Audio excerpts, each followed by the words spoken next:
Hey everybody!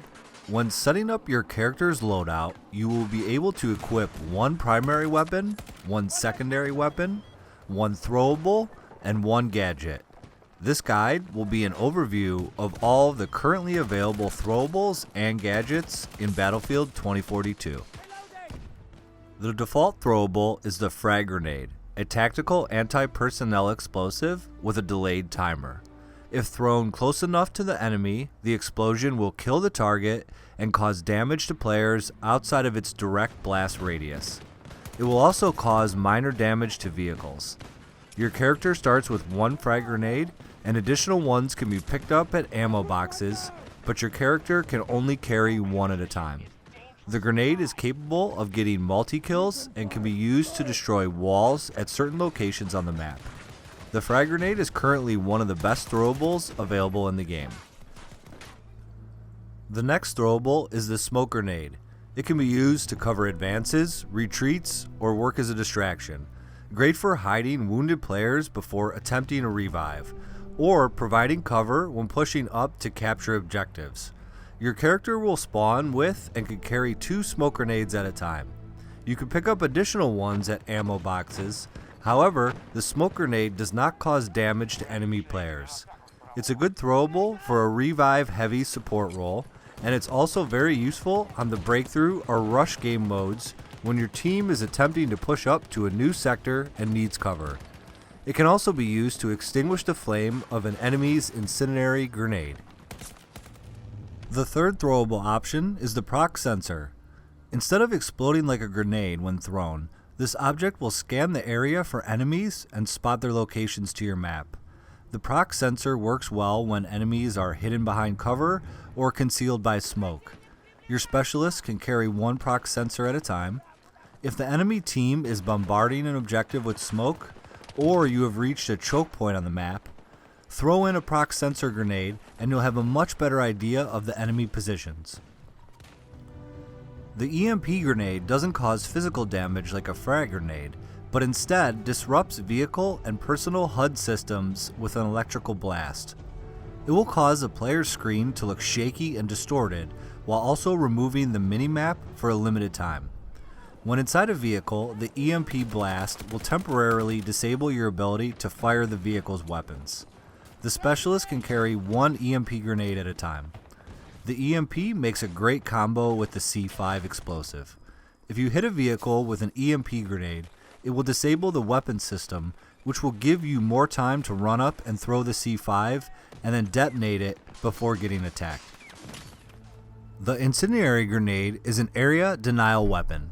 It is useful for blocking advances or flushing deeply embedded enemies out of hiding. It will not harm players on your own team, so you don't have to worry about causing damage to them when throwing the grenade. Your character can carry one of the grenades at a time. This grenade is very powerful when playing the rush game mode. If you are part of the attacking team and activate one of the explosives, covering the area with fire from the incendiary grenade makes it very difficult for the defending team to disarm the explosive. A throwable that was added in after the game was released as part of the expansion is the concussion grenade. Upon detonation, this grenade will disorientate any enemy caught in its blast radius. It's useful for flushing out hostiles that have dug into defensive positions. Your specialist will spawn with 2 concussion grenades, but be careful when throwing them, because if your character is too close to the explosion, you can flash yourself, which causes your screen to temporarily go all white. In the accessibility settings, you can change the color of the flash to black if you prefer. Another throwable that was included as part of the expansions is the throwing knife. Upon hit, this deadly weapon will instantly kill hostiles. Useful at shorter ranges as it requires a large degree of precision and timing. Raising the knife before throwing greatly increases the speed of the throw. This throwing knife is different than the knife used for melee attacks. Your melee attack weapon will always be on your specialist and doesn't have to be equipped. Those are all of the currently available throwables available in the game, and now we'll move on to all possible gadget options. The first gadget is the repair tool, which is a utility welder. In the right hands, it can field repair most vehicle damage. It has the ability to fix damaged ground or air vehicles. To repair a ground vehicle, just run up alongside it and pull the trigger to engage the repair tool. A helicopter can be repaired on the ground in the same way, but it can also be repaired while flying by someone sitting in a passenger seat. And as a last resort, the repair tool can also be used as a weapon to kill enemies. Next we have the ammo crate, which is a large supply cache. Resupply of general munitions and explosives. Just throw it on the ground and it will automatically supply teammates over a large area. When the ammo crate is on the ground, you will see a circle surrounding it. Anyone on your team that walks into that circle will be resupplied, including your own specialist. After you throw out an ammo crate, a hidden timer will begin to run, and after a short amount of time, your specialist will be able to throw out another ammo crate. This can be very helpful if you have changed locations on the map. However, if you throw out a second ammo crate, the first one will be removed from the map. The crate will stay on the map until your character dies. The recoilless M5 is a direct-fire, general-purpose explosive weapon. Primary usage is anti-armor, but can be creatively applied in other ways. It will cause damage to any ground vehicle in the game, but is not a one-shot kill on heavily armored vehicles. Those vehicles will require multiple shots to destroy. However, it is a one-shot kill on air vehicles and for any enemy not in a vehicle, so it is possible to snipe enemies across the map with the rocket launcher. It can also be used to damage certain buildings and destroy walls on various maps. The rocket launcher does not lock onto vehicles. It's completely aimed manually unless someone has spotted a vehicle with the SOFLAM. Then it will act as a homing rocket launcher after you have locked onto your target. The medical crate restores health to all nearby friendlies, healing any sustained damage. It acts as a powerful squad survivability booster. Similar to the ammo crate, when the health crate is thrown on the ground, it will project a circle around it which will heal any teammate that walks inside the circle. You can also heal your own specialist from the medical crate. If your character changes positions on the map and you throw down a second medical crate, the original one will be removed from the map. If your specialist is actively taking damage, the medical crate will not heal your character instantly.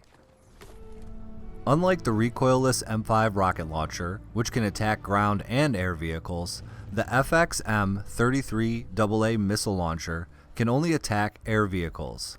However, the missile launcher is able to lock onto air targets and shoot a homing missile at them. Because of its lock-on abilities, the missiles do less damage, and most air vehicles will require multiple shots. Air vehicles are able to deploy countermeasures that will lure the homing missile away from the vehicle, but they are limited in supply. If possible, locking onto an air vehicle without firing and letting it deploy its countermeasures, then firing the rocket is a popular strategy. The IBA armor plate is next generation combined arms protective insert, gel ceramic composite, trauma plate that provides a layer of ballistic impact protection. It fits inside tactical vest assembly. When this gadget is deployed, you will notice the blue armor indicator that is found next to your specialist health count in the bottom right corner of the screen will go from 0 to 20, giving your character extra damage resistance. The C5 explosive is a composite explosive charge with a remote detonator. It can be placed creatively, sticks to targets including vehicles, and it excels against armored targets. For a larger blast, deploy multiple packs before detonation. The C5 can destroy any vehicle in the game, so it's an extremely powerful explosive gadget. The use of C5 does require your specialist to get close to the vehicle because your character is able to throw C5, but only for a short distance. It is not shot out of a weapon like the rocket launcher. It also performs well at clearing enemies out of a bottleneck position on the map or clearing out an objective area. The insertion beacon allows friendlies to spawn on its location, placed in a point of concealment deep behind enemy lines. When your specialist places an insertion beacon, anyone in your squad will be able to spawn on it. Team members who are not in your squad will not be able to spawn on its location. The beacon will remain on the map even after you die, but if your character spawns on your own insertion beacon, it will be removed from the map. At that point, you can just place another one at the same location or at another location on the map. The Med Pen is a self-administered emergency medical booster that your specialist can use to heal themselves. Instead of dropping a crate on the ground, the Med Pen is directly injected into your character's arm and restores health faster than the medical crate. However, it can only be used by your specialist. It cannot be used to heal any of your teammates. The anti-tank mine is an explosive device designed to destroy armored vehicles. Explosive will detonate when enemy vehicle passes over it, making concealed tactical placement a user consideration. Anti-tank mines will destroy any vehicle that runs over them, not just tanks. Once placed, the mines will remain in position on the map even after your character dies, until they are triggered by a vehicle, defused by the enemy team, or if your character places anti-tank mines at a different location on the map. The SOFLAM is a target designator. It paints the target with a laser, allowing allies to lock onto the same shared target with a variety of smart weapons. When a vehicle is marked with the SOFLAM, anyone with a recoilless M5 rocket launcher can now shoot that vehicle with a guided locked-on missile. The SOFLAM can also be used to spot enemies who are not in vehicles. Once spotted, their positions will become visible on your team's minimap. The final gadget currently available in Battlefield 2042 is the smoke grenade launcher that shoots a canister that forms a large smoke wall on impact. It is ideal for obscuring wounded teammates to heal them and denying enemy vision. The smoke grenade launcher has the ability to shoot farther and deploy more smoke as compared to the hand-thrown smoke grenade. It can be very effective when arming the explosive when playing Rush, or pushing up to an objective in Breakthrough or Conquest. Thanks for watching, and if you like what you see, please hit subscribe to see more in the future. See you next time, and do what thou wilt.